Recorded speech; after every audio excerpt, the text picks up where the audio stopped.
I am back to start with the book hauls that I spoke about in the preschool library or preschool early reader video. And like I said, if you all have been following me on Instagram, you saw the boxes of Happy Mail coming in this month. And so I want to share with you what I have purchased and upgraded the little one from. So I have, you all know me, I have to think very carefully when I buy things. I always think again, and whatever I purchase, it has to be something usable for all four of the little ones for a duration of time, not something that we can just pull out once or twice and then it's sitting on the shelf. To me, that's a waste. If I can try to make it, I will make it, and if not, I just won't purchase it. But on the book realm, I love books. I love them. I would love to own them all if I could.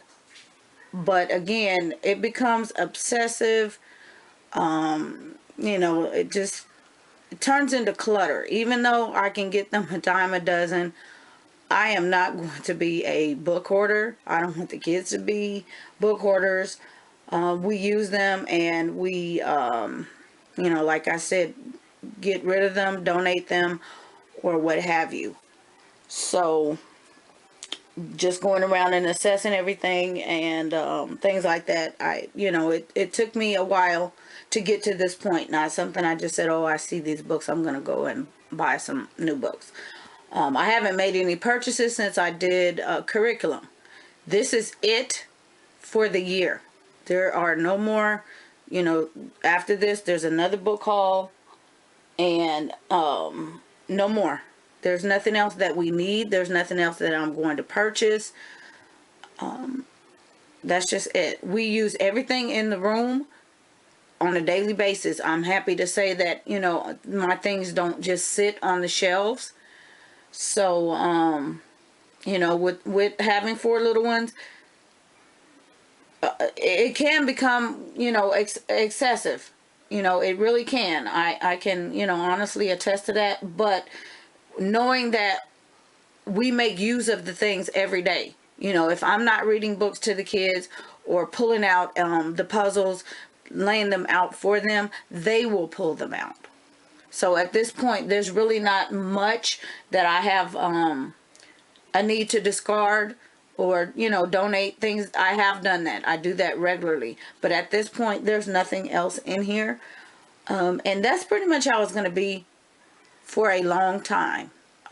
Even moving forward to next school year, not many purchases, even curriculum wise. I have already decided that I'm not purchasing any more curriculum. So you have to stay tuned to see what I do with that. But like I said, so little one loves Sesame Street. That's just, I had to think of something that would appeal to her, something that she would like. And I knew that Sesame Street is a big influence, especially on my 4 and 2-year-old. So I thought, okay, I need to get Sesame Street books. And I know they're good content. We're not TV watchers. I know you can watch Sesame Street on TV. We're not TV watchers. They're not even YouTube watchers. Tablets and all that electronic devices, that's not us. So we're not watching things, that we can, it's not something we can watch. There may be related content on those episodes and things, but we prefer books in hand. So I found a Funk Walls children's dictionary, Sesame Street dictionary set. There are, I believe, 8 books here, and this is, it's vintage, guys. I remember this series. This is so old. Back in the 80s I had it. So that was my motive for here, and so much learning we have talked about, and I'll share with you in a couple of the books what we found.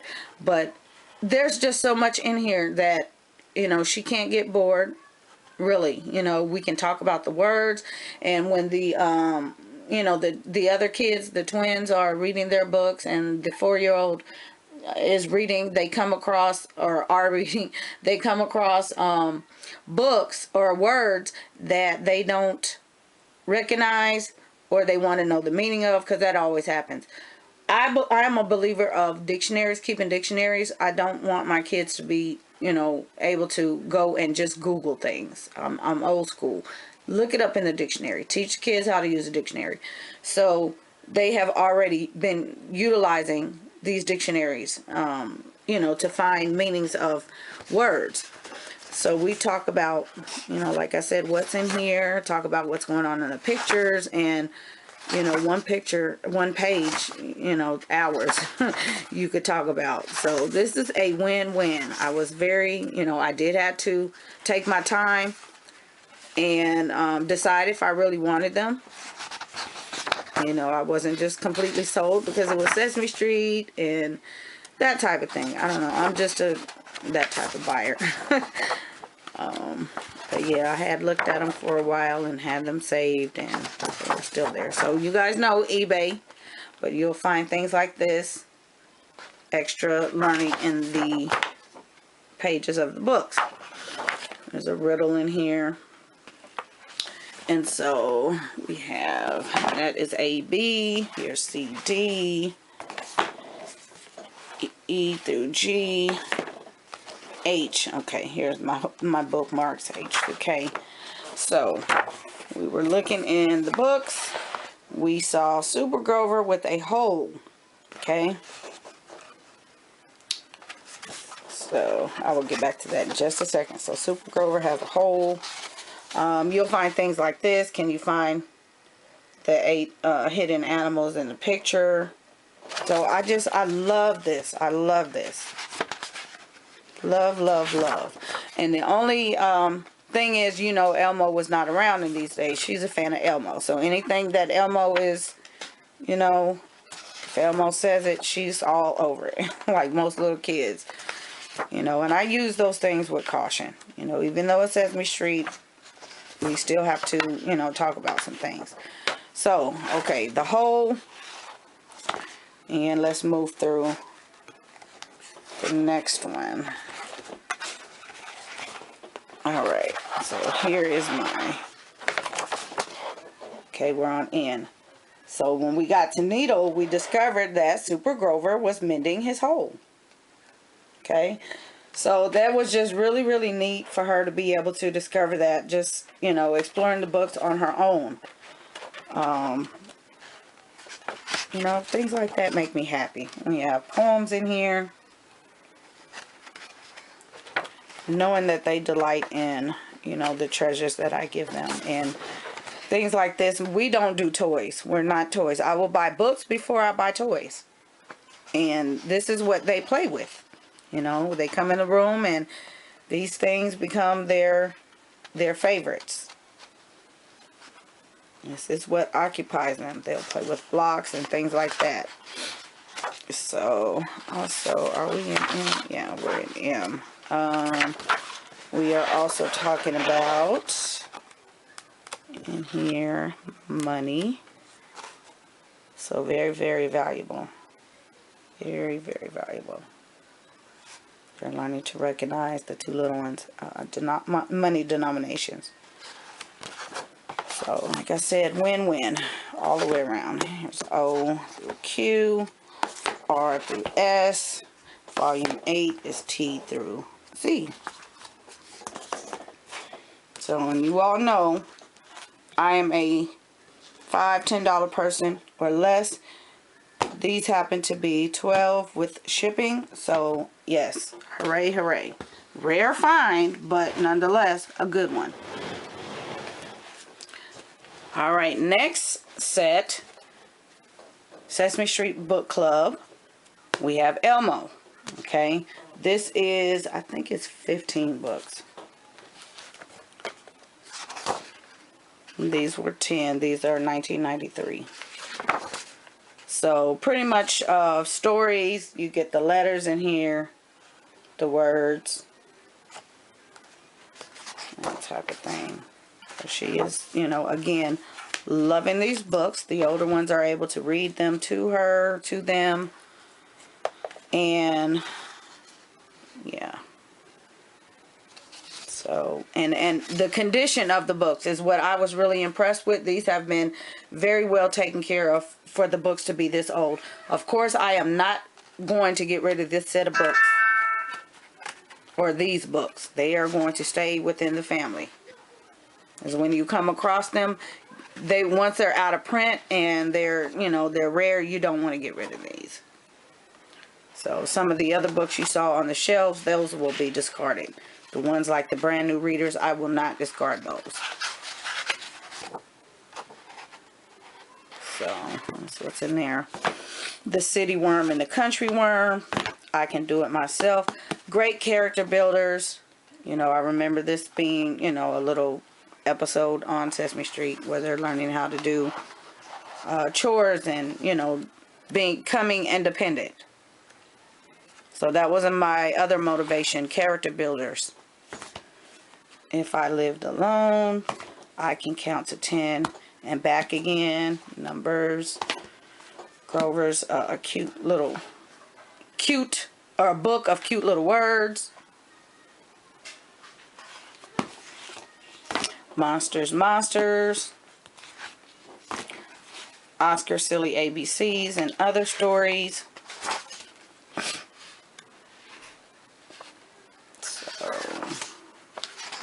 Just little rhymes and things like that, and those are things that capture little children's attention. It helps them with the reading, you know, the repetition and the rhyme. And then we have Molly Moves to Sesame Street. Helps children identify with, you know, new children, making friends, you know, what the transition is for them. You know, caring. You know, again, great character building. It's not always fun to be the new kid and, you know, how to welcome them. So, there's no place like home. Spring cleaning. Grover's book of cute little animals. And this one is really cute because it has the animal pictures in it, which he's all about. He's going to the library to check out a book. And this happens to be the book that he picks up. You see his hands there. And you get animals. So very nice pictures. And again, like I said, these books are in excellent condition. The bindings are not loose, just, you know, minor wear. What I would expect. I would actually expect something like this to be in worse condition and not all complete. But these are all complete. They've just been sitting in storage. Okay, so lastly, I want to do my schoolwork. You want to do your schoolwork? Hold on. We have my first manners, and so character builders. Again, that's what I was on. Nice storylines. So we've been reading through these, and I've been noticing, okay, just a minute, that she has really taken to these books, the 2-year-old, and you, right, Leah? Yeah. Okay. Thank you. She is more, what am I trying to say? More on her P's and Q's. You know, when you see, when you present children with things like this that they can relate with, it's highly relatable, so they apply it. So I've been noticing a change already just in the last you know, couple days or so. So really short. Okay.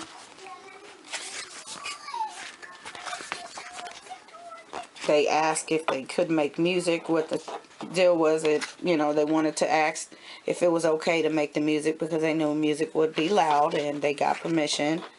Good manners, they're helping. I'll help. Doing what is right. Are you polite? And so here's the back of them looks like. And here's working together. So they're working together to do projects. I'm trying to see these are 2006. They want to paint the fence. Super Grover coming in. They're trying to decide colors. And so they're working together. And they got the fence painted. Since they couldn't decide, they chose both colors and it worked. Taking turns. Let's share. Grover drops his ice cream and eventually Zoe shares a scoop with him. Being polite, he wants to play music, and again, I'm gonna color. okay, it's nighttime, and he respects everyone's privacy and waits until the morning. Can I color? Just a minute. So, that's what that's about. My notebook. Being a friend. I'm just going to get my notebook. So, trying new things. First bicycle ride, he was afraid, and then he was not afraid after a while. So, and then we have Good For You. This one is on trying new foods. So, game show. Cookie Monster ultimately won the prize because he tried everything. And, you know, real life, I'm not eating that. You know, it looks mushy. That's exactly what a child would say. Ick, you know. But you try. Spinach lasagna. More work in this. Just a minute. He tried some collard greens. You did it. Just a minute. And so he won the prize. And then this one is talking about feelings, really cute. And it has, you know, it's Big Bird's birthday. How do you think he feels? He goes on to ask Elmo if Elmo would come over and celebrate. And Elmo says he doesn't feel well. So how do you think Big Bird feels now? He's sad. Okay, and then he asks Bird, and Bird says we're going to a party. Okay, how do you think the Big Bird feels? He feels mad. And then he goes to ask Zoe to play. She's has a trombone lesson. How does he feel? He feels confused because he didn't know she played trombone. Now he's overwhelmed because he thinks nobody will come to his party. And eventually they get him back home, and guess what? He feels surprised because they were planning a party for him and he didn't know it. So, really good. She's all about her feelings, talking about her feelings and caring and things like that. So, like I said, all around good. These were $5 with the shipping. All purchased on eBay. Good luck. Hope you all enjoyed. And I will be back with the next haul. Bye. Bye. Bye.